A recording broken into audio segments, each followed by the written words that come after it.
हर तत्व क्या चाहता है मेरे रसगुल्लों, जरा बता दो मेरे रसगुल्लों कि हर तत्व क्या चाहता है? हर तत्व क्या चाहता है?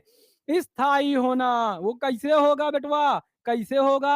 8 इलेक्ट्रॉन पूरे करके या अपना अष्टक पूरा करके सब लिख रहे हैं अष्टक, अष्टक ऋषु, शिवम, साक्षी, सोनू, नेहा, प्रियंका, राहुल सब 8, 8, 8, 8 लिख रहे हैं।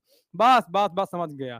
बहुत-बहुत धन्यवाद बेटा। ये इतनी खुशी हो रही है ना मुझे कि ऐसा लग रहा है कि यार जो मैं पढ़ाता हूँ वो सीधा आपके दिमाग में पहुँच रहा है, बात दिमाग तक पहुँच रही है। तो यहाँ पर ये भी क्या करना चाहेगा, अपना अष्टक पूरा करना चाहेगा और अपना अष्टक पूरा करने के लिए ये क्या करेगा मेरे रसगुल्लों? या तो ये 7 इलेक्ट्रॉन किसी से ले लेगा और या तो 1 इलेक्ट्रॉन क्या करेगा, दान कर देगा। तो 7 लेना थोड़ा कठिन है, 1 ले लेना बहुत आसान है। तो ये क्या करेगा, 1 इलेक्ट्रॉन को त्याग देगा, दान दे देगा। अब जब 1 इलेक्ट्रॉन इसने त्याग दिया, तो इस पर क्या आ गया, इस पर आ गया धन आवेश। अब इसका जो इलेक्ट्रॉनिक विन्यास होगा, एक चीज और ध्यान दे लो, एक चीज मान लो सोडियम प्लस का कोई आपसे कहे कि इलेक्ट्रॉनिक विन्यास करो ना मेरे रसगुल्लों, तो याद रखना KLMN से करो चाहे जिससे करो, 2 और 8 ही आएगा। क्यों? क्योंकि यहाँ पे धन चढ़ चुका है और धन तभी चढ़ता है जब 1 इलेक्ट्रॉन निकल जाता है। यहाँ तक बात आई समझ में? ये अब क्या हो गया, डोनर हो गया, दाता हो गया या फिर दान करने वाला हो गया। ये भैया मुकेश अंबानी हो गया, ये हमारा मुकेश अंबानी हो गया। और क्या हो गया ये, और क्या हो गया मेरे प्यारे रसगुल्लों, और ये हो गया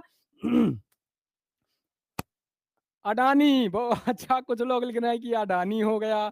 ये हाँ, हम कह सकते हैं कि मुकेश अंबानी हो गया, ये अडानी हो गया। क्यों? क्योंकि ये क्या कर रहा है, ये दान कर रहा है मेरे प्यारे बच्चों, दान कर रहा है। अरे अब आगे चलते हैं, अब आगे चलते हैं। साउथ का एक सुपरस्टार याद है आपको? कौन? रजनीकांत, जो इस तरह स्टाइल से चश्मा लगाता है और अपनी सिगरेट कैसे जलाता है, बंदूक मार के जलाता है। याद आया?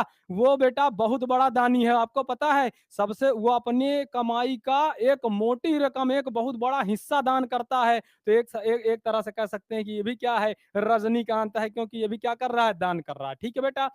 तो यहाँ पर क्या होगा, 2 और 8 आएगा मेरे रसगुल्लों। अब यहाँ पर देखो, अब हम कह सकते हैं कि इस पर क्या है, धनावेश है। इस पर क्या आ गया, धनावेश आ गया। अब कुछ लोग पूछ रहे होंगे, सर जी ये 1 इलेक्ट्रॉन त्याग दिया तो यहाँ पे धन कैसे आ गया? मान लो 1 इलेक्ट्रॉन त्याग दिया तो यहाँ पे धन कैसे आ गया? तो कोई घबराने की बात नहीं है, ना कोई टेंशन लेने की बात है। बस ये देखना है, क्या देखना है मेरे रसगुल्लों, कि जब सोडियमवा था तो इस पर कितने इलेक्ट्रॉनवा थे? इस पर कितने थे? तो भैया 11 प्रोटॉन थे और 11 इलेक्ट्रॉन थे। मतलब ये जो परमाणु क्रमांक है ना मेरे रसगुल्लों, परमाणु क्रमांक है। परमाणु क्रमांक क्या बताता है? परमाणु क्रमांक बताता है प्रोटॉनों और इलेक्ट्रॉनों की संख्या। क्या बताता है? इलेक्ट्रॉनों प्रोटॉनों की संख्या। तो 11 प्रोटॉन थे जो कि क्या थे, धनात्मक थे। 11 इलेक्ट्रॉन क्या थे, जो कि ऋणात्मक थे। इतनी बात तो सबको पता होगी, सबको पता होगी। क्यों? सबको पता है ना? अब बताओ, मान लो हमारे पास 11 धन चार्ज है, 11 ऋण चार्ज है और यहां से हमने एक ऋण चार्ज क्या किया, एक इलेक्ट्रॉन मतलब एक ऋण चार्ज क्या किया, किसी को दान दे दिया।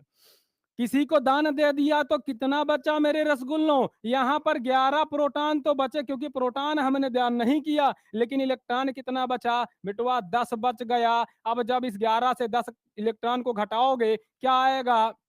घटाओगे का मतलब कि 10 प्रोटॉन मिलके 10 इलेक्ट्रॉन से क्या कर लेंगे, न्यूट्रल कर देंगे, धन ऋण मिल जाएगा। और यहाँ पर अगर गौर से देखें तो एक प्रोटॉन क्या होगा, अधिक हो जाएगा। और प्रोटॉन पर क्या है, धन आवेश। प्रोटॉन पर क्या है, धन आवेश। तो वही धनावेश यहाँ पर आ जाता है।